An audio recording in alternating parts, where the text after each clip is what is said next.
میرے والدین کو زندہ کر دے. رب نے زندہ کر دیا.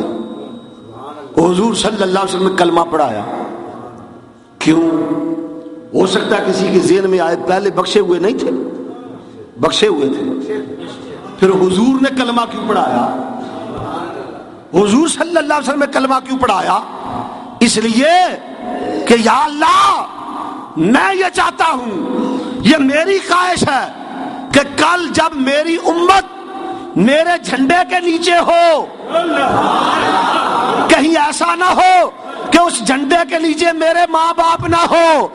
یا اللہ انہیں کلمہ پڑھا کے میری امت میں شامل کر دے تاکہ کل وہ بھی میرے جھنڈے کے نیچے آ جائے. جس نبی کے جھنڈے تلے ساری کائنات آئے، اس کے اپنے ماں باپ کہیں اور ہو. عرض کی مولا میرے والدین کو میرے جھنڈے کے نیچے لا، میری امت میں شامل کر. رب نے کہا محبوب زندہ میں کر دیتا ہوں، کلمہ تو پڑھا. اب یہاں پر ہو سکتا ہے پھر کسی کے ذہن میں سوال آئے، کیا ایسا ہو سکتا مرنے کے بعد پھر زندہ کیا جائے، پھر کلمہ پڑھے؟ ایسا ہو سکتا ہے؟ تو میں قرآن سے باہر نہیں جاتا.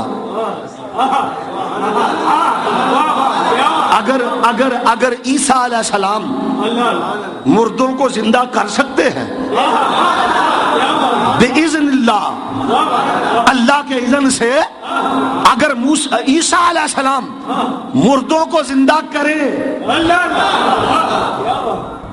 اور اگر میں تھوڑی سی بات آگے لے جاؤں، موسیٰ علیہ السلام کے دور میں جب ایک قتل ہو گیا تھا، پتہ ہے نا آپ کو، اور گائے ذبح کرا کے وہ ٹکڑا لگایا قاتل مقتول کو، تو پھر وہ زندہ ہو گیا. یہ موسیٰ علیہ السلام کا کمال ہے، وہ عیسیٰ علیہ السلام کا کمال ہے. تو ذرا سوچو میرے نبی کا کمال کیا ہے. کملی والے کا کمال مانتے ہوئے تکلیف ہوتی ہے. عیسیٰ علیہ السلام کے کمال مانتے ہو؟ کون عیسیٰ علیہ السلام؟ انجیل برنباس کے لفظ فرمایا میں تو بنی اسرائیل کی گمشدہ بھیڑ بکریاں جمع کرنے کے لیے آیا ہوں. کون عیسیٰ علیہ السلام جو اللہ کی جو یہ اعلان کر رہے ہیں کہ اگر اس نبی کے جوتوں کا تسمہ باندھنے کا شرف مجھے مل جائے میں اسے بھی اپنے لیے باعث فخر سمجھوں گا. اگر عیسیٰ علیہ السلام میں یہ کمال ہے تو میرے نبی کے اندر کیا کمال ہوگا. مردے تو رب نے زندہ کیے اور یہ سب کچھ اللہ کے اذن سے ہوا، اللہ کے اذن سے. قرآن کہتا ہے حضرت ابراہیم علیہ السلام نے اللہ کی بارگاہ میں عرض کی، یا اللہ تو مردوں کو کیسے زندہ کرے گا؟ مردے زندہ ہوں گے؟ رب نے کہا ہوں گے. یا اللہ کیسے ہوں گے؟ فرمایا ابراہیم یقین نہیں، ابراہیم کیا تیرا ایمان نہیں کہ اللہ مردے زندہ کر سکتا ہے؟ میں قادر ہوں، میں کر سکتا ہوں. یا اللہ یقین تو ہے. پھر ابراہیم پوچھا کیوں ہے؟ یا اللہ اطمینان قلبی کے لیے، تاکہ اطمینان ہو جائے، میں دیکھنا چاہتا ہوں. رب نے فرمایا ابراہیم اس طرح کر، 4 پرندے لے، 4 پرندے لے لیے، مرغ لے لیا، کچھ اور پرندے اس طرح کے لے لیے. فرمایا انہیں اپنے ساتھ مانوس کر. کچھ دن مانوس کیا. فرمایا اب ان کو ذبح کر دے. ذبح کر دیا. کھلڑی اتار دے، اتار دی. ان کا قیمہ بنا لے، ٹکڑے ٹکڑے کر دے. یا اللہ کر دیے. فرمایا ان کو مکس کر دے، کر دیا. فرمایا 4 پہاڑوں پہ رکھ دے، رکھ دیا. فرمایا ابراہیم اس مقام پہ کھڑا ہو کر آواز دینا تیرا کام ہے، زندہ کر کے بھیج دینا ہمارا.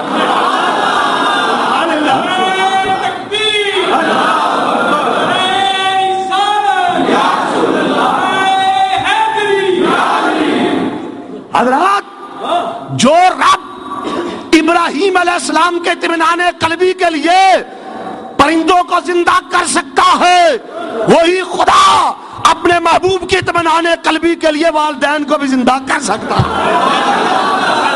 اور رب نے کیا، حضور پر ایمان لائے، کلمہ پڑھا، موت پھر طاری کر دی. ہاں اب اگر کوئی کہتا ہے جی فلاں حدیث کے اندر یہ آتا ہے، فلاں روایت کے اندر آتا ہے، ایک علمی بات کرنا چاہتا ہوں. ایک چیلنج ہے کہ جاؤ جو حدیث ہم پیش کر رہے ہیں یہ حجۃ الوداع کے وقت کی ہے، حضور صلی اللہ علیہ وسلم کے وصال سے صرف چند ماہ پہلے کی بات ہے۔ آؤ تم کوئی ایسی حدیث، کوئی ایسی روایت لاؤ جو ام المومنین عائشہ صدیقہ کی اس روایت کے بعد کی روایت ہو، بعد والی روایت لاؤ، پھر تو ہم بھی دیکھیں۔ جب تمہارے پاس ایسی روایت ہے ہی کوئی نہیں اور نہ لا سکتے ہو، ماننا پڑے گا، کرنا پڑے گا۔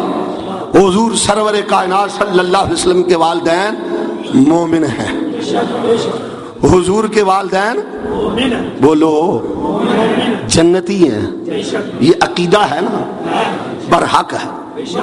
اس پر بڑے بڑے علماء نے لکھا ہے، بعض علماء نے لکھا کہ جو اس عقیدے کو نہیں مانتا وہ لعنتی ہے، اور انہوں نے دلیل دی الذین یعظون اللہ ورسولہ لعنہم اللہ فی الدنیا والآخرہ۔ ہمارا فرماتا ہے جو اللہ اور اس کے رسول کو اذیت دے، تکلیف دے، رب فرماتا ہے دنیا میں بھی اس پہ لعنت ہے، آخرت میں بھی اس پہ لعنت ہے۔ آؤ لعنتی ہونے سے بچو اور نبی کے والدین کے ایمان کا اقرار کر لو۔ کیوں حضرات، کسی کے والدین کو جہنمی کہنا یہ کتنی بڑی اذیت ہے۔ والدین گناہگار ہوں کیسے ہی کیوں نہ ہوں، لیکن کوئی بندہ یہ برداشت نہیں کرتا، تو کیا اللہ کے نبی کو اذیت نہیں ہوتی؟ وہ لوگ کیا کر رہے ہیں؟ یہ دین کی خدمت کر رہے ہیں، یہ تبلیغ کر رہے ہیں۔ تبلیغ اس شے کا نام ہے، اس طرح دین کی تبلیغ ہوتی ہے کہ تم اللہ کے نبی کو اذیتیں دیتے ہو، تکلیفیں پہنچاتے ہو۔ کہتے ہیں جی نہیں، حدیث میں ملتا ہے کہ حضور صلی اللہ علیہ وسلم نے فرمایا میں نے اپنی والدہ کی بخشش کے لیے دعا کرنا چاہیے، اللہ نے اذن نہ دیا، رب نے روک دیا۔ حدیث درست ہے، ہم مانتے ہیں، لیکن ایک بات یہ پہلے کی ہے، جو بات ہم نے کہی زندہ کر کے کلمہ پڑھانے، اس کے بعد کی کوئی لاؤ، یہ پہلی ہے ایک چیز۔ دوسری بات، حدیث کو سمجھنے کے لیے عقل چاہیے، شعور چاہیے۔ نہیں عن الاستغفار، رب نے روک دیا، محبوب استغفار کی ضرورت نہیں، بخشش کی دعا نہ مانگو۔ کیوں؟ انہوں نے کہا اس لیے کہ معاذ اللہ جنتی نہیں۔ ہمارا موقف سنو، اس لیے کہ رب نے کہا کملی والے ضرورت ہی نہیں۔ کیوں روکا؟ منع کیوں کیا گیا؟ ہاں رب نے کہا محبوب دعا نہ کر، کس لیے؟ کملی والے دعا کی ضرورت اس کو ہے جو پہلے جنتی نہ ہو، وہ تو پہلے ہی بخشے ہوئے ہیں، وہ تو پہلے ہی بخشے ہوئے ہیں۔ اس کی مثال نماز جنازہ پڑھتے ہو نا، اور آتی بھی ہوگی، نہیں آتی تو یاد کرنی چاہیے، کیا خیال ہے آپ کا؟ ہاں یہ ضروری ہے۔ مردوں کے ساتھ فراڈ نہ کیا کرو، زندوں کے ساتھ تو کرتے ہیں لوگ، مردوں کے ساتھ بھی کرتے ہیں۔ سیکھو، یہ سیکھنے کی چیزیں۔ جب نماز جنازہ پڑھتے ہو میت کے لیے تو کیا دعا مانگتے ہو؟ اللہم اغفر لحینا و میتنا و شاہدنا و غائبنا، یا اللہ ہمارے زندوں کو بخش دے، مردوں کو بخش دے، حاضر کو بخش دے، غائب کو بخش دے، چھوٹے کو بخش دے، بڑے کو بخش دے، ٹھیک ہے؟ اور جب بچے کے لیے، بچے کی نماز جنازہ پڑھتے ہو، نابالغ کی، تو پھر دعائے مغفرت نہیں کرتے؟ کبھی کہا کہ یا اللہ اس بچے کو بخش دے، اللہم اجعلہ لنا اجرا و ذخرا واجعلہ لنا، یا اللہ اس بچے کو ہمارے لیے شفاعت کرنے والا بنا۔ یہ نہیں کہتے یا اللہ اس کو بخش دے، وہ نابالغ ہے، اس کے ذمہ گناہ ہی کوئی نہیں، وہ تو پہلے ہی بخشا ہوا ہے۔ پتا چلا جو پہلے بخشا ہوا ہو اس کے لیے دعا کی ضرورت نہیں ہوتی۔ رب نے کہا کملی والے ان کے لیے کیا ضرورت ہے؟ روکا اس لیے نہیں گیا کہ جو تم کہتے ہو وہ بات ہے، روکا اس لیے گیا کہ رب نے کہا کملی والے ضرورت ہی نہیں، ان کو تو پہلے میں نے مرتبے عطا کر دیے ہیں، مقام دے دیا ہے، عظمت دے دی ہے، محبوب ان کے لیے تو دعائے بخشش نہ کر۔ دوسری بات، اگر وہ کہتے ہیں جی روک دیا گیا تو مجھے بتاؤ ساری زندگی کملی والے آقا جب نماز پڑھتے تھے نماز میں یہ دعا پڑھتے تھے ربنا اغفر لی ولی والدی؟ بولو پڑھتے تھے؟ اگر تو حضور نہیں پڑھتے تھے تو ہمیں بھی نہیں پڑھنی چاہیے، اور اگر سارے ہی پڑھتے ہیں